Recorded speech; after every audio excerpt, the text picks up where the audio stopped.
아멘. 하나님께서 우리를 강하고 담대하게 하시는 줄 믿습니다. 아멘. 여러분들 날마다 큐티하고 계십니까? 네, 우리 주보에 지금 계속 큐티 본문이 매일매일 올라가고 있어요. 에스겔 말씀이 계속되고 있습니다. 여러분들 에스겔 말씀 볼 때마다 참 은혜 가운데 또 하나님이 주시는 풍성한 그 강하고 담대하게 하시는 그 세임과 능력을 여러분들 받아 또 하루하루 넉넉하게 이기며 사시는 여러분들 되시기를 소망합니다. 오늘은요 에스겔 47장 말씀을 함께 나누려고 해요. 에스겔 말씀에 참 다시 한번 우리 마음을 뜨겁게 하는 본문인데요. 에스겔 47장 1절로 12절의 말씀입니다. 이 말씀은 아주 아름답고 또 아주 놀라운 장면을 보여주고 있습니다. 에스겔 선지자가 성전으로 들어갔을 때에 성전 문지방 아래에서 물이 흘러나오기 시작해요. 그런데 처음에는 발목까지 오는 물이었어요. 그런데 조금 더 가니 무릎까지 오는 물이 되고 또 더 나아가니 허리까지 오는 물이 되더니 이제 마침내 사람이 걸어서 건널 수 없는 만큼의 깊이 있는 강이 되었습니다. 그런데 더 놀라운 일이 일어납니다. 그 강물이 흘러가는 곳마다 무슨 역사가 일어납니까? 생명이 살아나는 역사가 일어나더라는 거예요. 죽은 물이 살아나고 물고기가 많아지고 강 좌우에는 나무가 자라고 그 나무에는 열매가 끊이지 않습니다. 성경은 그 이유를 아주 분명하게 이야기하는데 그 이유가 뭐라고 이야기합니까? 성소에서 나온 물이 그들에게 흘러감으로. 다시 한번 말씀드려요. 성소에서 나온 물이 그들에게 흘러감으로 열매가 끊이지 않았더라 말씀하십니다. 사랑하는 성도 여러분, 이 장면을 제대로 이해하기 위해서 에스겔 47장만 보면 안 되고 에스겔서 전체를 함께 보아야 하는데 에스겔서는요 크게 세 부분으로 구분해서 볼 수 있어요.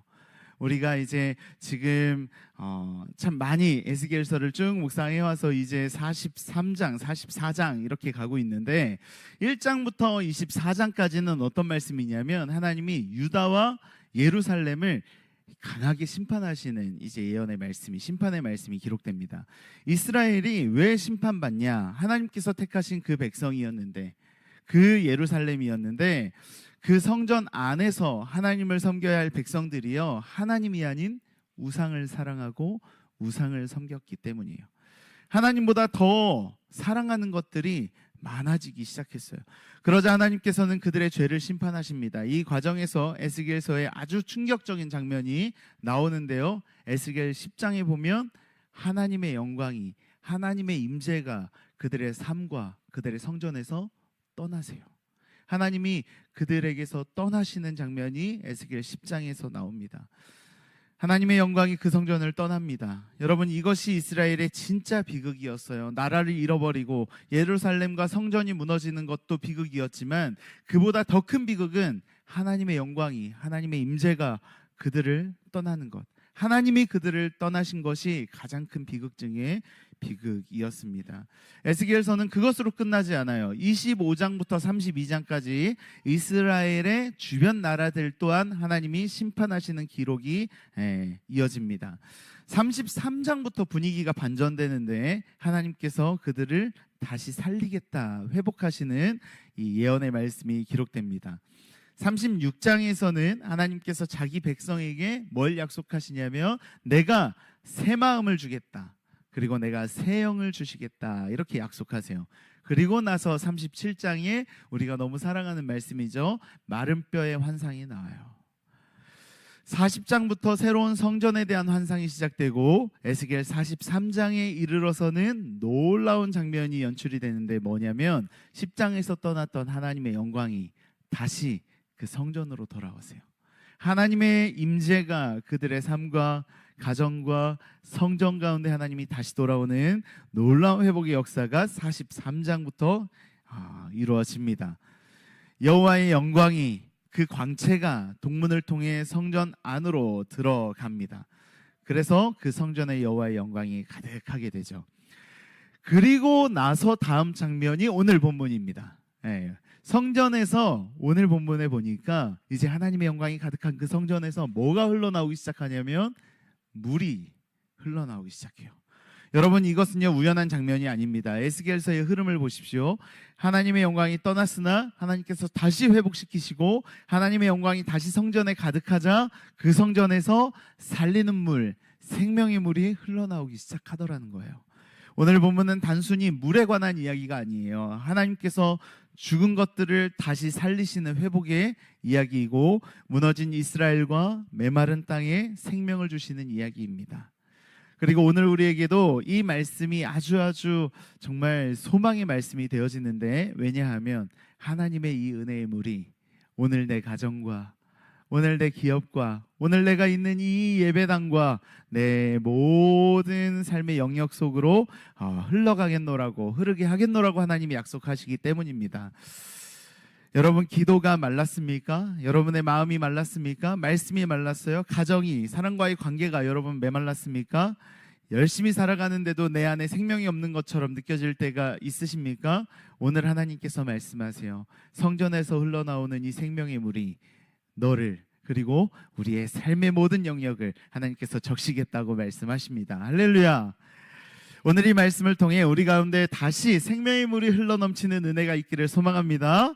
우리의 영혼이 살아나고 가정이 살아나고 삶이 살아나고 우리가 살아가는 모든 자리 가운데 하나님의 이 생명력이 흘러가기를 소망합니다.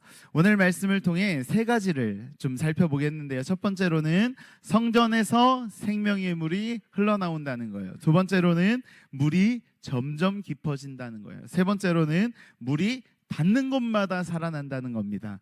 우리 첫 번째부터 살펴보겠습니다. 성전에서 생명의 물이 흘러나옵니다. 우리 같이 한번 크게 외쳐볼까요? 시작.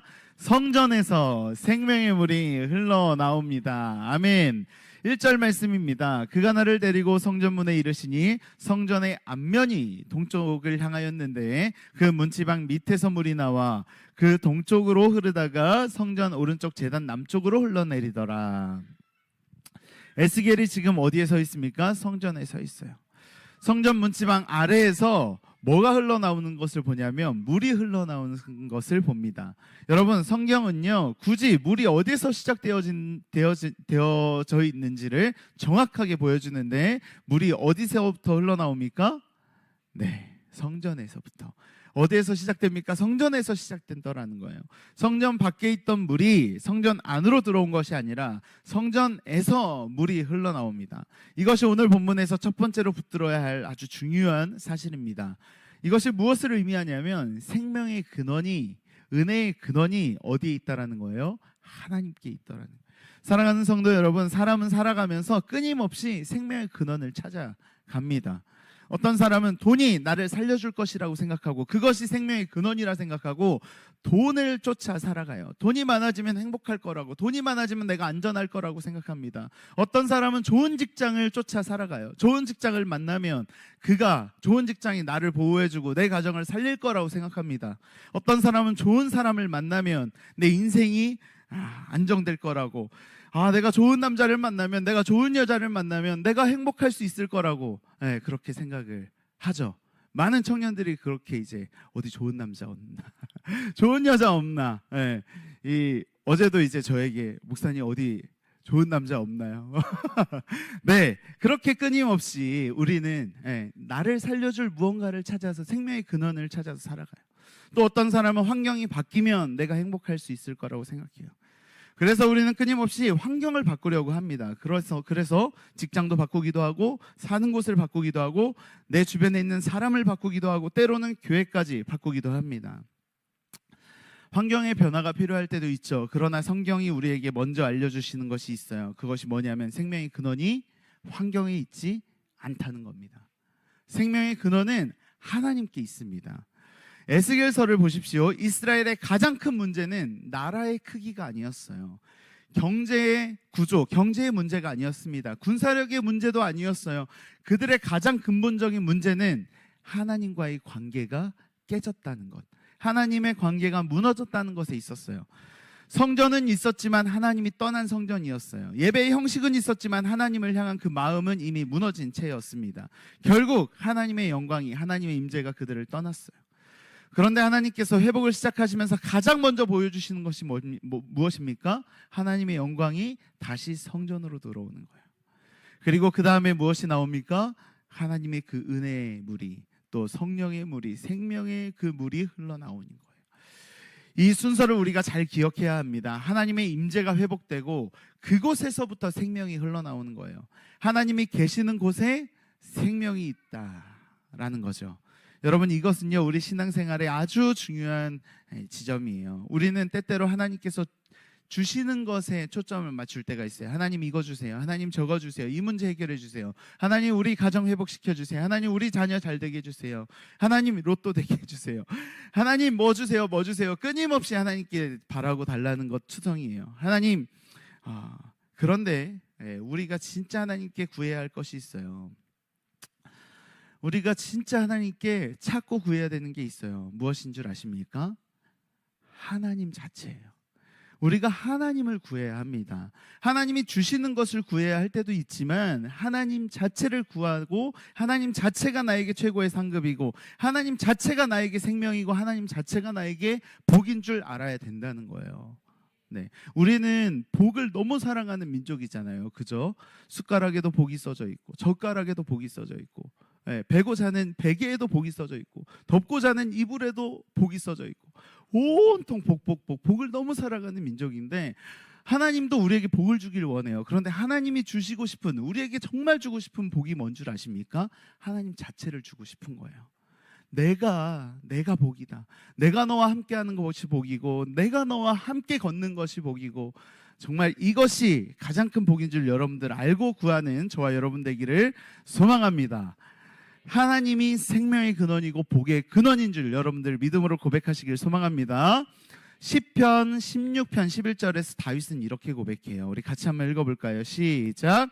주께서 생명의 길을 내게 보이시리니 주의 앞에는 충만한 기쁨이 있고 주의 오른쪽에는 영원한 즐거움이 있나이다. 아멘. 여러분, 생명의 길이, 충만한 기쁨이, 영원한 즐거움이 어디 있습니까? 하나님 앞에, 주의 오른쪽에, 주 앞에 있다라는 거예요. 우리 인생을 진짜 살리는 것은요 환경이 아니라 무엇이에요? 하나님의 임재입니다.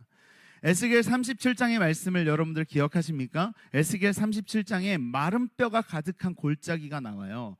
그런데 그 뼈들이 그냥 뼈들이 아니라 아주 마른 뼈라고 나옵니다. 하나님께서 에스겔에게 말씀하십니다. 뭐라고 말씀하십니까? 이 뼈들이 살 수 있겠냐? 라고 물어보세요. 뼈가 어떻게 삽니까?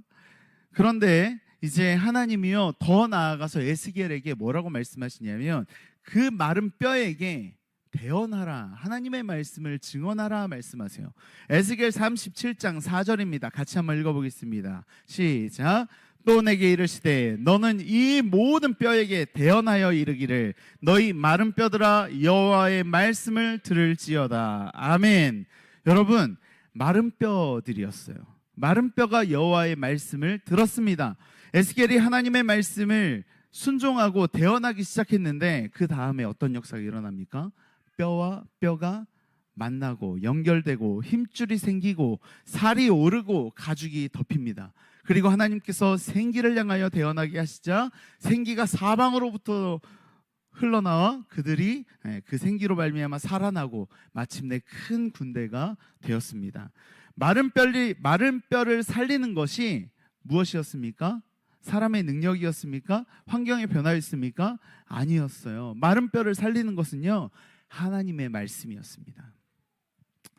우리의 무너진 모든 경계와 질서와 무너진 모든 삶의 영역들이 무엇을 통해 살 수 있는 거예요? 하나님의 말씀이 우리의 모든 무너진 것을 다시 살리고 세울 수 있다라는 거죠.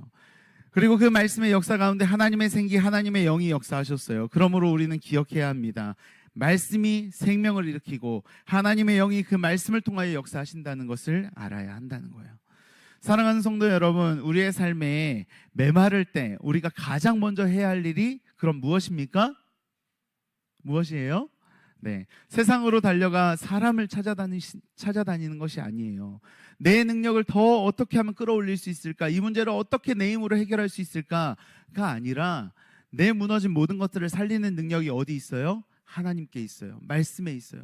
우리가 삶에 어떤 일들이 생길 때마다 뭐 하면 돼요? 말씀을 피면 됩니다. 주 앞에 나아가면 돼요. 하나님의 그 전능자의 그늘 아래 거하면 돼요. 그러면 그 다음부터는 하나님이 하십니다.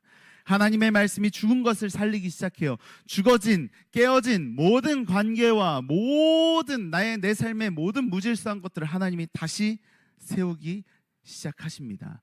그래서 우리가 예배를 소중하게 여겨야 합니다. 예배는 하나님 앞에 나아가 주의 말씀을 듣고 마음을 드리는 자리예요. 그 예배 가운데 하나님께서 우리의 영혼을 만지시고 말씀을 통하여 우리를 흔들어 깨우시며 성령께서 우리의 굳은 마음을 제하시고 녹이시며 메마른 우리의 심령에 은혜의 단비를 부어주시는 거예요. 그러므로 예배와 말씀과 기도를 여러분들 가볍게 여기지 마십시오. 이곳은 생명이 있는 자리예요. 하나님께서 우리를 살리시는 은혜가 있는 자리입니다. 생명수가 터져나오는 자리예요. 그런데 여기에서 여러분 한 걸음 더 나아가 보겠습니다. 에스겔은요, 성전에서 흘러나오는 물을 보았는데 신약 성경에서 예수님께서 놀라운 말씀을 하십니다. 요한복음 7장 37절로 39절인데 제가 읽어보겠습니다.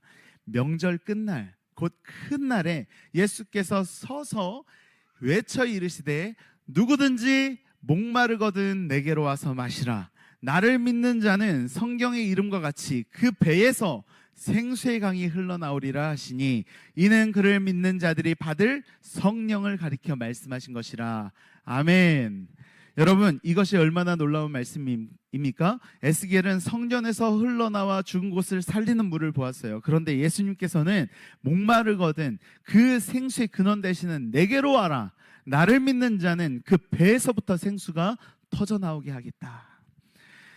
요한은요, 그 생수의 강이 성령이라고 이렇게 설명을 합니다. 이는 그를 믿는 자들이 받을 성령을 가리켜 말씀하신 것이라. 그러니까 뭐예요? 하나님께서, 성령께서 거하시는 내 삶의 모든 현장에서 그렇게 하나님께서 우리를 살리는 물이 나오게 하시겠다 말씀하시는 거예요. 우리가 예배의 자리에서 하나님을 만나고 말씀 앞에 서고 예수 그리스도를 믿고 성령 인도하심을 받을 때 우리 안에 이런 생명의 역사가 시작되는 줄 믿습니다. 여러분, 사람이 목마르면 무엇을 찾죠? 네, 물을 찾아요. 우리의 영혼에도 목마름이 있어요. 돈이나 사람이나 성공으로 채울 수 없는 내 영혼의 목마름이 있습니다. 그랬을 때 우리가 누굴 찾아야 돼요? 네, 누구든지 목마르거든 내게로 와서 마시라 하신 그 주님을 찾아야 합니다. 그 주님을 불러야 합니다. 예수님께 나아가야 합니다. 말씀 앞으로, 하나님 앞으로, 예배의 자리로 힘써 나와 성령께서 주시는 생명을 받아 마셔야 하는 거죠. 우리가 매주 예배를 드리는 이유가 단순히 출석이나 친교 습관 때문이 아니라 생명의 근원이신 하나님 앞에 나아가기 위함인 줄 믿습니다. 한 주간 여러분 세상에 살며 메마르고 상처받고 낙심했던 모든 마음들이 주일에 주의 집에 주의 전에 나와 찬양하고 기도하며 말씀을 들을 때 성령의 만지심을 통해 우리가 소생케 되는 줄 믿습니다. 우리 아까 교동문을 같이 읽었죠? 주의 장막에 사는 것이, 네, 주의 궁정에서 사는 것이, 네, 이 악인의 집에서 형통하는 것보다 주의 성전 문지기로 사는 것이 내게는 더 큰 은혜고 복이노라. 우리가 같이 고백했던 신앙의 고백이었어요. 우리가 날마다 주의 말씀을 붙드는 거룩한 인생 되기를 주님의 이름으로 소망합니다. 여러분들, 이 주보에 지금 계속 큐티 말씀 본문이 나가고 있습니다. 이번 주 하루도 놓치지 않고 그 생명의 은혜의 자리로 나아가 하나님의 은혜를 놀랍도록 경험하는 저와 여러분 되길 주님의 이름으로 축원합니다. 네, 우리 옆 사람이랑 한번 이렇게 인사합시다. 우리 큐티 합시다. 네, 큐티하는 자리가, 말씀 보는 자리가 생명의 자리고 은혜의 자리인 줄 믿습니다. 아멘. 반드시 기억해야 합니다. 생명의 물은 어디서부터 흘러나와요? 성전에서부터, 하나님으로부터 그 생명의 은혜가 말씀으로부터 흘러나온다는 거예요. 네, 죽은 것 같은 내 마음이 있다면 여러분들 주저없이 주님 앞에 나아가시길 바래요. 하나님이 내 마른 영혼의 단비를, 성령의 단비를, 은혜의 단비를 넘치도록 부으실 줄 믿습니다. 그 은혜는 내 영혼을 넘어 내 가정에, 내 부부 관계에, 자녀의 일터에, 운영하는 기업에, 수고하는 삶의 소산에까지 다 흘러갈 줄 믿습니다. 성소에서 나온 물은 성전 안에만 머물러 있지 않아요. 밖으로 흘러갑니다. 오늘 본문은 우리에게 하나님의 은혜를 받고 생명의 물을 마셔 그 은혜가 삶 가운데 흘러가게 하라고 주님 말씀하십니다. 적용 질문입니다. 나는 지금 어디에서 내 영혼의 갈증을 채우고 있습니까? 나는 예배와 말씀을 통해 하나님께서 주시는 생명의 물을 날마다 공급받고 있습니까? 한번 생각해 보시고 나눠보시기를 바라요. 그런데 성전에서 흘러나온 물은 얼마나 흘러갔을까요? 처음에는 발목 정도였어요. 그 다음 무릎, 허리를 거쳐 마침내 사람이 건널 수 없는 강이 되었습니다. 하나님께서는 우리를 은혜의 얕은 물에만 머물게 하지 않고 더 깊은 곳으로 나아가게 우리를 부르십니다. 내가 붙들고 통제하던 것을 내려놓고 하나님의 은혜에 온전히 맡기는 자리까지 인도하시는 거죠. 두 번째 대지에서 물이 점점 깊어진다는 것이 무엇을 의미하는지 한번 살펴보겠습니다. 두 번째로는요, 물이 점점 깊어진다는 거예요. 사랑하는 성도 여러분, 에스겔이 본 성전의 물은 천척을 지날 때마다 발목에 차고 무릎에 차고 허리까지 차오르더니 마침내 본문 5절에 되니까 어떻게 돼요? 잠기게 돼요. 우리 3절로 5절인데요. 같이 한번 읽어보겠습니다. 시작. 그 사람이 손에 줄을 잡고 동쪽으로 나아가며 천척을 측량한 후에 내게 그 물을 건너게 하시니 물이 발목에 오르더니 다시 천척을 측량하고 내게 물을 건너게 하시니 물이 무릎에 오르고 다시 천척을 측량하고 내게 물을 건너게 하시니 물이 허리에 오르고 다시 천척을 측량하시니 물이 내가 건너지 못할 강이 된지라. 그 물이 가득하여 헤엄칠 만한 물이요 사람이 능히 건너지 못할 강이더라. 아멘. 여기서의 핵심은 물이 점점 깊어진다는 거예요. 그런데 여러분, 이 장면을 단순히 이렇게 생각할 수도 있잖아요. 발목 신앙에서 허리 신앙으로 우리 성장합시다. 이 정도로만 이해할 수는 없어요. 본문의 깊이를 우리가 더 좀 깊이 살펴봐야 되는데, 본문에서 중요한 것은요, 물이 깊어질수록 어떤 현상이 일어나는 거예요? 에스겔이 자기 힘으로 물을 통제할 수 없는 지점까지 이르른다는 거예요. 다시 말씀드려요. 물이 깊어지면 깊어질수록 자기 힘으로 그 물을 통제할 수 없더라는 거예요. 발목이 찰 때는 괜찮았어요. 처음 발목이나 무릎까지 찰 때는 내 힘으로 걷고 방향을 결정하고 통제할 수 있는 정도였어요. 그런데 허리까지 올 때는 조금 힘들어졌어요. 물이 나를 밀어내는 그 힘들이 좀 더 강해졌어요. 그런데 마지막에는 건널 수 없는 강이 되고 더 이상 내 발로 땅을 딛고 원하는 방향으로 갈 수가 없었죠. 그때 할 수 있는 것은 뭐예요? 그 물에 내 몸을 맡기는 거예요. 이것이 하나님께서 우리를 인도하시는 신앙의 깊이입니다. 처음에는 하나님을 믿으면서도 내 힘으로 살려고 해요. 내가 계획하고 내가 통제하고, 하나님 이 영역은 내가 알아서 할 테니까 하나님 여기까지만 도와주세요. 네, 여기까지만, 하나님 이 학교까지만 입학하게 해주세요. 하나님 이 회사까지만 들어가게 해주세요. 하나님 여기 이 사람이랑 결혼까지만 좀 하게 해주세요. 네, 이것이 하나님께서 우리를 인도하시는 방식은 아니에요. 하나님은 우리를 조금씩 더 깊은 곳으로 데리고 가십니다. 내가 의지하던 것들이 조금씩 흔들려요. 내 계획이나 능력으로 해결할 수 없는 상황들을 하나님 만나게 하세요. 그럴 때 우리가 하나님 앞에 이렇게 얘기합니다. 하나님 도대체 저한테 왜 이러시는 거예요? 하나님은요, 이제 네 힘으로 하지 말고 나를 의지하라. 네가 통제하려 하지 말고 내 은혜에 잠겨라. 내게 맡겨라 라고 하나님이 가르쳐 주시고 싶은 거예요. 신앙이 깊어진다는 것은요, 내가 더 강해지는 것을 의미하는 게 아니라 오히려 하나님 앞에서 내 힘으로 할 수 없으니 내 모든 것 하나님께 맡깁니다 라고 고백하게 되는 거죠. 내가 약해졌기 때문이 아니라 하나님이 얼마나 크신지를 더더욱 알게 되기 때문에. 어린아이가 부모 손을 잡고 갈 때요, 실제로는 그 부모가 아이를 붙들고 있는 거예요. 우리 신앙도 마찬가지예요. 우리가 하나님을 붙든 줄 알았어요. 그런데 때마다 시마다 하나님의 강하고 능하신 팔이 내 삶과 가정과 내 모든 소산을 강하게 붙들고 있으셨던 거예요. 바울은 고린도 후서 12장 9절에 이렇게 기록하고 있습니다. 우리 같이 한번 바울의 고백인데 읽어볼게요. 시작. 나에게 이르시기를 내 은혜가 내게 족하도다. 이는 내 능력이 약한 데서 온전하여 짐이라 하신지라. 그러므로 도리어 크게 기뻐함으로 나의 여러 약한 것들에 대하여 자랑하리니 이는 그리스도의 능력이 내게 머물게 하려 함이라. 아멘. 주님의 말씀을 듣고 나서 바울이 바뀐 게 있어요. 하나님 저 강하게 해주세요가 아니라 내 약함을 오히려 자랑하고 기뻐하게 돼요. 왜? 내가 약해질 때 하나님의 능력이 더 강하게 나를 붙들기 때문에. 하나님은 우리를 발목 깊이의 은혜에만 머물게 두지 않으세요. 처음에는 내가 하나님을 붙드는 것 같지만 깊어질수록 그 하나님이 나를 강하게 붙드심을 깨달아 알게 하시는 거죠. 기도 역시 처음에는 내 문제 해결과 욕심을 위해 기도했어요. 네. 하나님 로또 되게 해주시면 내가 하나님께 건축헌금도 드리고 뭐도 드리고 뭐도 하고 하겠습니다. 막 이렇게 이제 막 뭔가 내 바램을 하나님 앞에 뭐 타협할 때가 있었지만, 네. 그러나 점점 하나님과의 그 관계가 쌓이고 하나님의 그 은혜의 깊은 데로 가면서 이 기도가 바뀌어요. 내 문제가 해결되지 않아도 하나님, 내가 주님을 놓치지 않길 원합니다. 내 뜻이 아닌 하나님의 뜻이 내 삶과 가정이 이루어지길 원합니다. 주님이 가라 하시면 내가 어디든 가고 주님이 서라 하시면 내가 언제든 서겠습니다 라는 고백이 흘러나온다는 거예요. 이것이 믿음의 깊이예요. 순종도 마찬가지죠. 얕은 신앙에서는 내가 이해되고 유익한 것에까지만 순종합니다. 여기까지는 순종할 수 있어요. 하나님, 근데 더 나가면 나는 여기까지는 안 될 것 같아요.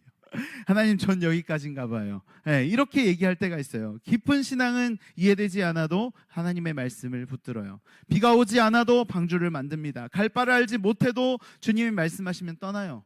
네. 강에도 선포할 수 있어요. 요단강에도 먼저 발을 내디딜 수 있어요. 상식에 맞지 않지만 요단강에 7번 몸을 씻을 수 있어요. 성경은 늘 이야기하죠. 네. 선순종 후체험을 이야기해요. 우리가 첫 번째 살펴본 이 말씀에서 말씀을 통해 또 성전을 통해 예배를 통해 이 은혜의 물을, 생명의 물을 공급받았다면 이제는 듣는 데서 멈추지 않고 순종과 삶으로 더 깊은 은혜의 강으로 하나님 초대하시는 거예요. 하나님께서 우리를 깊은 곳으로 데려가시는 이유는 여러분 다른 것에 있지 않아요. 여러분 고생시키기 위함이 목적이 아닙니다. 하나님이 뭐 그렇게 너 고생하는 거 보니까 너무 고습다, 하나님 그렇게 생각하지 않으세요. 하나님은요, 하나님의 능력을 더 강하게, 더 선명하게 우리 사랑하는 자녀들이 보길 원하세요. 그래서 주님만 붙들기를 원하시는 거죠. 베드로가 자신의 어부 경험을 내려놓고 주님께서 말씀하신 깊은 데로 가서 그물을 내릴 때 놀라운 역사를 경험했던 것처럼 깊은 곳으로 들어가는 것은요, 하나님의 인도하심을 선명하게 보는, 신뢰하는 자리인 줄 믿습니다. 지금 여러분의 삶에 내 힘으로 해결할 수 없는 그 깊은 물이 있으십니까? 그렇다면 하나님께서 나를 버리신 것이 아니에요. 여러분 낙심하지 마세요. 하나님은 때로 내 힘으로 건널 수 없는 그 자리로 우리를 인도하시는 이유는 하나님만 바라보고 하나님만 의지하게 하고 내 믿음을 더 깊이 하게 하시는 하나님의 선한 섭리가, 선한 손길이 있는 줄 믿습니다. 우리의 신앙이 어디에 머물러 있는지 여러분들 돌아보시길 바랍니다. 중요한 것은 물의 깊이를 자랑하는 것이 아니에요. 누구를 의지하느냐예요. 하나님께서 깊은 곳으로 여러분들을 부르시고 초청하실 때 두려워하지 마세요. 내 인생의 깊은 물을 만날 때 두려울 수 있어요. 그런데 여러분들 두려워하지 마시고 믿음의 눈으로 주님을 바라보시길 바라요. 그러면 그곳에서 가장 진하게 주님을 만나실 줄 믿습니다. 네, 광야는요 고생의 땅이긴 하지만 그곳에 하나님의 역사가 널려 있습니다. 낮이면 구름 기둥으로, 밤이면 불 기둥으로 반석에서 물을 내시며 하늘에서 만나를 보이시며 그렇게 그들의 발이 고생하지 않도록 하나님이 싸매시며 인도하시는 곳이 바로 광야예요. 요즘 대신방 기간으로 많은 성도님들을 만나고 있습니다. 그런데 어떤 성도님들이 그런 이야기들을 하셨어요. 이 땅에서 20년을 살고 30년을 살고 40년을 살고 참 많은 시간들을 이 땅에서 보내왔고 또 많은 것들이 안정되었지만 이 땅에서는 여전히 참 이방인임을 느낄 때가 있습니다. 그러나 근데 이제 그러면서 말씀하신 게 참 이 땅이 어떻게 보면 또 광야 같기도 합니다 라고 하시는데, 제가 그때 우리 사랑하는 성도님께 그렇게 얘기했어요. 이 광야가 사실 고생하는 자리이긴 하지만 하나님께서 이 광야를 어떻게 기록하고 계신 줄 아냐. 이스라엘이 40년간 하나님과 함께했던 그 40년의 광야 시절이 이스라엘에게는 참 너무 고생했다, 참 우리 조상들이 너무 힘들었겠다 이렇게 생각할 수 있을지 모르겠지만, 하나님이 이 40년의 광야를 뭐라고 말씀하시냐, 너와 내가 나눈 사랑의 때, 신혼의 때, 신혼의 때라고 표현을 하세요. 여러분들 여기 신혼부부 있으십니까? 나는 신혼이다. 혹시 손 한번 들어보실래요? 아, 네. 다 신혼이시죠? 이럴 때는 다 손 드셔야 되는 거예요. 네, 우리가 무슨 신혼이냐 구혼이지 막 이렇게 이제 생각하지 마시고, 여러분 다 신혼이시죠? 네, 여전히 뜨겁게 사랑하시죠? 네, 하나님이요 이스라엘과 나누었던 그 광야 40년이요 신혼의 때라고 얘기하시는 거예요. 왜 신혼의 때인지 아십니까? 눈만 뜨면 하나님만 바라봤기 때문이에요. 그 구름 기둥만 바라봤어요. 그 그늘 아래만 머물기를 원했어요. 왜냐하면 그 그늘 밖으로 나가는 순간 사망의 땅이었으니까. 불기둥만 바라봤어요. 왜? 그 불기둥에서 벗어나는 순간 진짜 너무너무 추운 추위가, 그 하나님께서 지키시는 그 그늘 아래 늘 머물렀어요. 그리고 하나님이 주시는 만나를 기대했고, 또 하나님이 주시는 마시게 하는 그 반석의 물만 소망했어요. 그러니까 하나님 없이는 단 한순간도 살 수 없는 곳이 광야였어요. 그러니까 하나님이요 그 광야가 너와 내가 나눈 사랑의 때, 신혼의 때, 단칸방에 있어도 즐겁고, 방이 좁으면 좁을수록 더 좋잖아요. 신혼부부는, 그죠? 네, 여러분 빨리 결혼하셔서 그 단칸방의 은혜를 한번 경험해 보시길 바랍니다. 네, 이 신혼의 때가 하나님께서 너무 좋으신 거예요. 여러분, 적용 질문입니다. 나는 하나님을 믿는다고 하면서도 아직 여전히 내 힘으로 붙들고 통제하려는 것이 여러분 무엇입니까? 하나님께서 오늘 나에게 순종하라고 하시는 것은 무엇이며, 나는 그것을 내려놓고 주님께 맡길 수 있습니까? 생각해보고 점검하고 우리 같이 한번 공동체와 나눠보시길 바랍니다. 여러분, 그런데 본문이요 여기에서 끝나지 않아요. 강물 속으로 들어갈수록 물이 깊어졌을 뿐 아니라 그 강물이요 흐르는 곳마다, 그 강물이 닿는 곳마다 역사가 일어나는데, 무슨 역사가 일어나요? 죽어있던 물이, 죽어있던 생물들이 살아나는 놀라운 반전의 역사가 일어나더라는 거예요.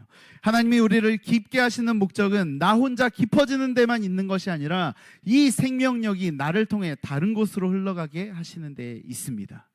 세 번째 대시에서 그 역사를 살펴보겠습니다. 세 번째로는요, 물이 닿는 곳마다 살아난다라는 거예요. 사랑하는 성도 여러분, 에스겔이 강물을 따라 들어갈수록 물은 건널 수 없이 깊어졌습니다. 하나님은 그 물이 어디로 흘러가는지 지금 보여주세요. 8절과 9절인데요 우리 같이 한번 읽어볼까요? 시작. 그가 내게 이르시되 이 물이 동쪽으로 향하여 흘러 아라바로 내려가서 바다에 이르리니 이 흘러내리는 물로 그 바다의 물이 되살아나리라. 이 강물이 이르는 곳마다 번성하는 모든 생물이 살고 또 고기가 심히 많으리니 이 물이 흘러 들어가므로 바닷물이 되살아나겠고 이 강이 이르는 각 처의 모든 것이 살 것이며. 네, 8절 9절에서 계속 반복되는 말이 뭐예요?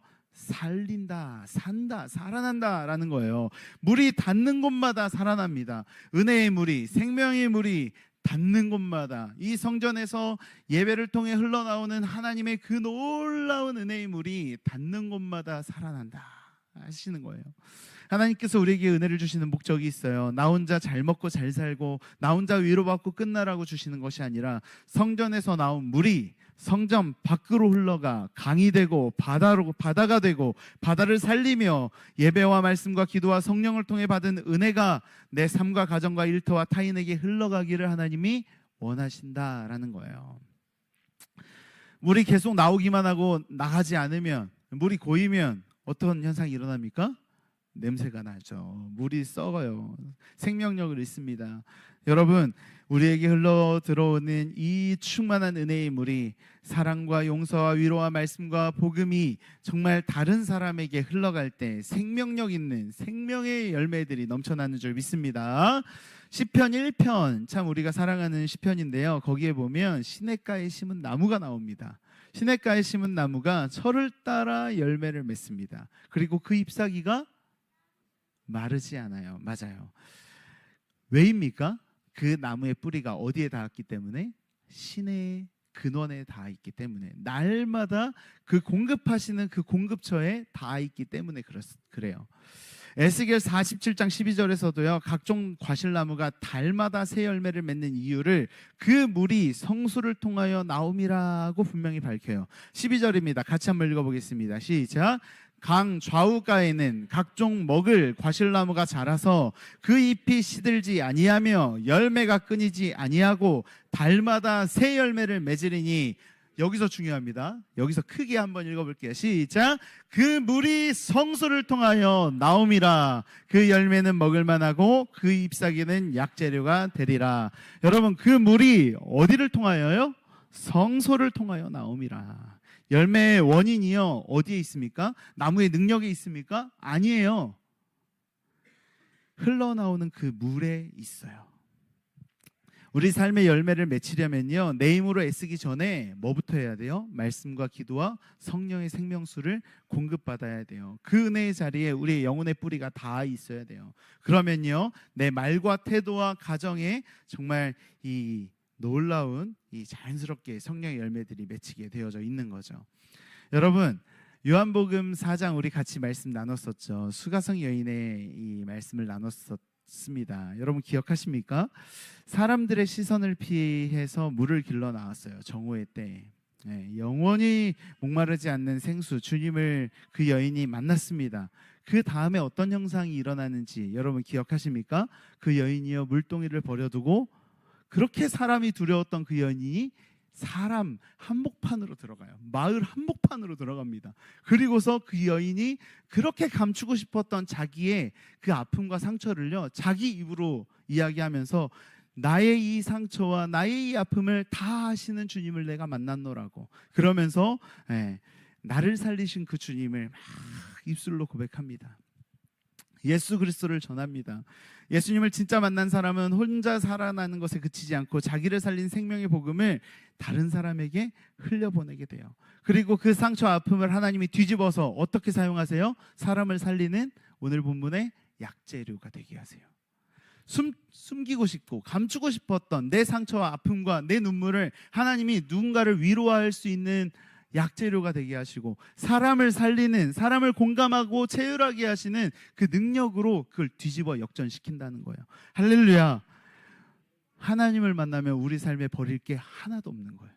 네, 정말 뭐 버릴 게 하나도 없는 게 소가 아니라, 정말 우리가 하나님을 만나면요, 우리 삶의 모든 우리의 실패 또한 하나님이 역전시켜서 약재료가 되게 하시고 사람을 살리게 하신다라고 말씀하시는 거예요. 오늘 우리는 스스로에게 물어야 합니다. 나는 얼마나 많은 은혜를 받았는지. 네, 이것도 중요합니다. 그러나 더 중요한 질문은 그 은혜가 지금 어디로 흘러가고 있는지. 내가 받은 은혜, 내가 받은 이 놀라운 사랑, 이 사랑과 은혜가 내 가정과 배우자와 자녀와 일터와 교회와 그리고 예수님을 아직 여전히 알지 못하는 그 이웃에게도 이 은혜가 흘러가고 있는지 여러분들 돌아보고 점검하시길 바라요. 적용 질문입니다. 하나님께서 내게 주신 은혜는 여러분 지금 어디로 흘러가고 있습니까? 나를 통해 하나님의 생명과 은혜를 오늘 경험해야 할 사람이 누구입니까? 여러분들 가정에, 또 여러분의 직장에, 여러분의 삶의 영역 속에서 내가 받은 이 사랑을, 이처럼 사랑하신 그 하나님의 그 십자가의 사랑을 내가 나누고 전해야 할, 내가 흘려보내야 할 사람이 누구인지 생각해 보시길 바라요. 가정에 물질이나 좋은 환경이 있다고 살아나는 것이 아닙니다. 아버지의 입에서 나오는 말씀이, 어머니의 삶에서 나오는 그 기도가, 부부 사이에서 나오는 그 용서가, 부모의 그 늘 주님 안에서 받는 그 충만한 은혜가 자녀에게 흘러갈 때 그 가정이 살아나는 줄 믿습니다. 일터에서도 마찬가지예요. 여러분, 내일부터 다시 여러분을 삶의 현장으로 하나님이 부르실 텐데, 그곳에서도 여러분에게 충만히 임했던 그 은혜의 강물이 그 학업 현장에도, 그 사업의 현장에도, 그 직장에도 정말 충만하게 흘러가고 임하기를, 그래서 그것도 하나님이 역사하시는 그런 역사의 현장이 되기를 소망합니다. 사랑하는 성도 여러분, 이제 말씀을 맺습니다. 오늘 우리는 에스겔 47장의 말씀을 살펴보았어요. 성전에서 흘러나오는 물이 점차 깊어져서 건널 수 없는 강이 되었고, 그 강물이 닿는 곳마다 모든 것이 살아나고 생명이 넘쳐 흘렀습니다. 오늘 하나님은 이 말씀을 통해 우리에게 세 가지를 도전하셨어요. 첫 번째로 생명의 근원이 하나님께 있음을, 날마다 예배와 말씀과 기도의 자리로 나아가 주님이 주시는 그 성령의 생명수를 마시고 내 영혼이 메마르지 않아야 합니다. 두 번째로는 물이 점점 깊어졌어요. 얕은 믿음에 머물지 않고 내 힘과 통제를 내려놓고 하나님만 의지하며 말씀에 순종하는 더 깊은 믿음의 자리로 여러분을 초대하고 계세요. 세 번째로는 물이 닿는 곳마다 살아났다고 하십니다. 받은 은혜와 사랑이, 그 복음이 내 가정과 일터와 이웃에게 흘러가야 하고 그 사망의 자리가 생명의 자리로 바뀌어야 합니다. 누굴 통해요? 우리를 통해요. 우리 교회가, 우리 인생이 정말 그런 인생이 되어야 하겠습니다. 우리 교회가 와서 은혜만 받고 돌아가는 것이 아니라 생명의 물을 가지고 가정을 살리고 일터를 살리고 도시로 정말 나아가 그것들을 살려내는 생명의 정말 그 중심이 되기를 소망합니다. 은혜를 공급받고 믿음이 깊어지고 그 은혜를 흘려보내는 삶을 살기를 주님의 이름으로 소망합니다. 아멘.